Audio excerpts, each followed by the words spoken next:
Hi అండి. ఈరోజు మనం డబుల్ కా మిఠాయి ఎలా చేయాలో చూద్దాం. ముందుగా దానికి బ్రెడ్‌ని తీసుకొని దాని బ్రెడ్ ఎడ్జెస్ మొత్తం కట్ చేసుకోవాలి. ఒక దాంట్లో 2 ముక్కలుగా చేసి పెట్టుకోండి ఇవి. తర్వాత పాలను తీసుకొని మరిగించి పక్కన పెట్టేసుకోవాలి. చల్లార్చుకోవాలి అవి. తర్వాత ఇంకో ప్యాన్‌లో నెయ్యి వేసి దాంట్లో డ్రై ఫ్రూట్స్‌ని వేయించుకోవాలి. నెయ్యిలోనే వేయించుకోవాలండి. అప్పుడే టేస్ట్ చాలా బావుంటుంది. ఇవి బ్రౌనిష్ కలర్ వచ్చేంత వరకు వేయించుకోవాలి. తీసి పక్కన పెట్టేసుకోండి ఒక ప్లేట్‌లో ఇవి కలర్ చేంజ్ అవ్వగానే. ఎక్కువగా మాడనివ్వకూడదండి. ఇప్పుడు బ్రెడ్ స్లైసెస్‌ని రెండిటిగా చేసుకున్నాం కదా! దీన్ని కూడా కొద్దిగా ఆయిల్, కొద్దిగా నెయ్యి వేసి వేయించుకోవాలి.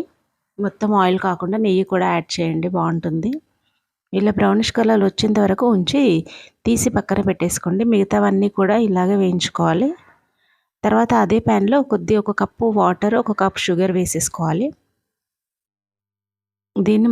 ఇది బాగా మరగాలి ఇది. దీంట్లోనే కొద్దిగా యాలకులు కూడా యాడ్ చేయండి. యాలకులు వేస్తేనే స్వీట్ టేస్ట్ చాలా బావుంటుందండి.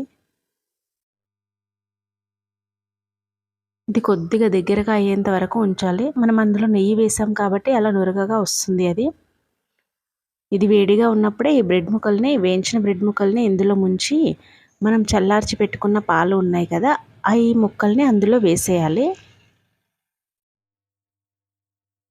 పాలు మాత్రం చల్లారాలండి. అవి వేడిగా ఉండకూడదు. వేడిగా ఉంటే మనకు బ్రెడ్ ముక్కలనేవి అన్నీ విరిగిపోతాయన్నమాట. కాబట్టి పాలను చల్లగా చేసుకోవాలి. ఇవన్నీ ఇందులో వేసేసిన తర్వాత వేయించిన డ్రై ఫ్రూట్స్ కూడా పైనుంచి ఇలా వేసేసుకొని ఒక 2-3 అవర్స్ వరకు ఫ్రిడ్జ్‌లో పెట్టుకోవాలి. ఫ్రిడ్జ్‌లో పెట్టుకొని తింటేనే టేస్ట్ చాలా బావుంటుందండి ఇది. అంతే ఇక double ka meetha ready. Okay then bye.